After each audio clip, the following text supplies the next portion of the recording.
we've been asked to speak, and it's something that's very close to us, right? Because we were impacted in 2018, August 12th.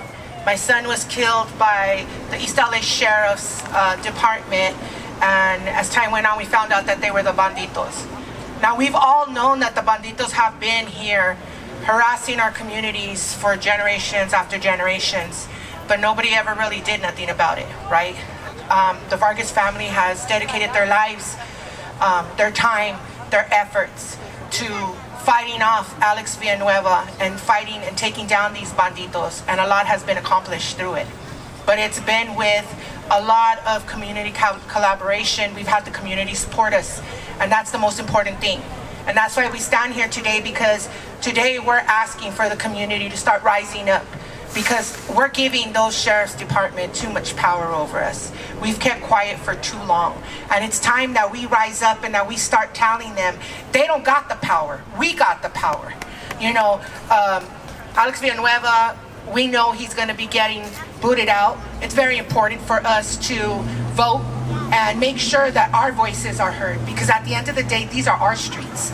These streets belong to us, and we're a proud community.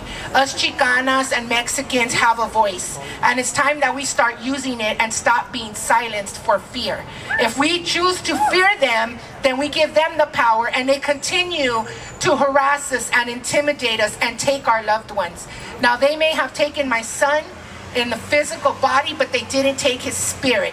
His spirit surrounds us every single day, and that's why we come out here and we make sure that every family feels that spirit, that every family feels that empowerment that we have been blessed with through Anthony to help them in their struggle and their fight. Never be afraid to use your voice, because our voice is the most important thing. They come at us with their weapons, with their guns and their tasers and everything else, but we have something that lingers for the rest of their lives, and that's our voice. That's our choices. That's what we decide to do in our community.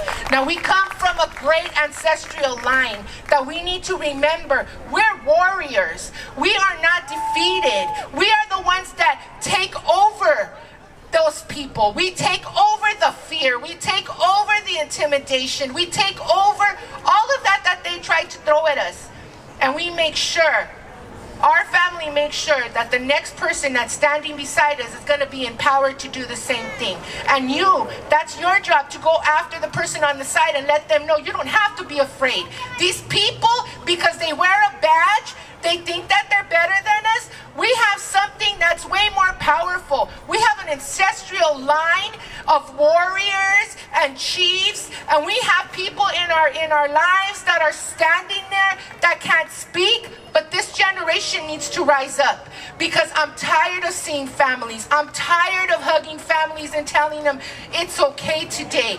We can get through it. Just another minute, just another hour. It's very hard for us to get up as impacted families and want to go forward. But we do it. Why do we do it? Because we don't want to see any more of our people go down. We don't want to cremate or bury any more of our people. That is not right. So we're standing here in solidarity today with every single family. It's not just Anthony. It's not just the Sullivan or the Ortiz family, the Chavez family.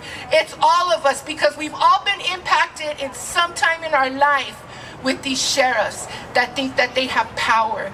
But at the end of the day, they're the weakest link in our community.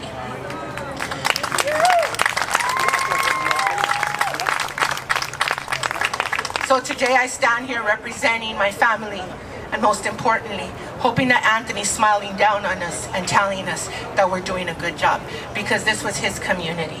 He worked here, he lived here, he was honored here, and we want to make sure that everybody remembers Anthony's name. I'm going to say his name, and I'm going to ask you to yell out his name back, because this is the way we honor our loved ones. And as each mother comes up here, if we can do the same as they finish speaking, because we want to remind not just my family, but the rest of the families that are here, that this is what we're here. We're all standing in unison with them. We're standing here together with them. And as our voice breaks because it hurts, it's like a scab that gets ripped off of us each and every time.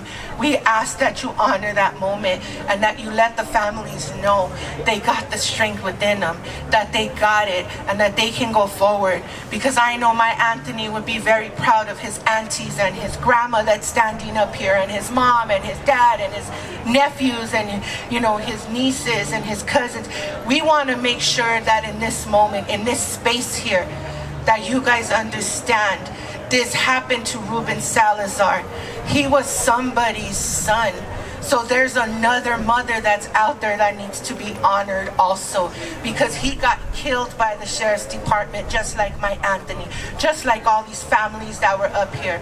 We need to remember that Ruben Salazar gave us a good platform today, but today we're standing connected with him and his ancestral line, remembering his name, remembering what has been done, and remembering the people that we are. We're not just another color that's out there that we check off in a box. We're a family. We all come together in these moments, and we're supposed to honor those moments, because whatever God you believe in is looking down on us, and he's saying, look at how dedicated they are to one another.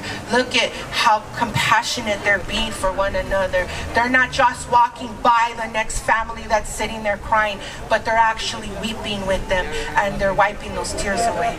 So when I say my son's name, I ask that you say it back. Say his name, Anthony Vargas. Anthony Vargas.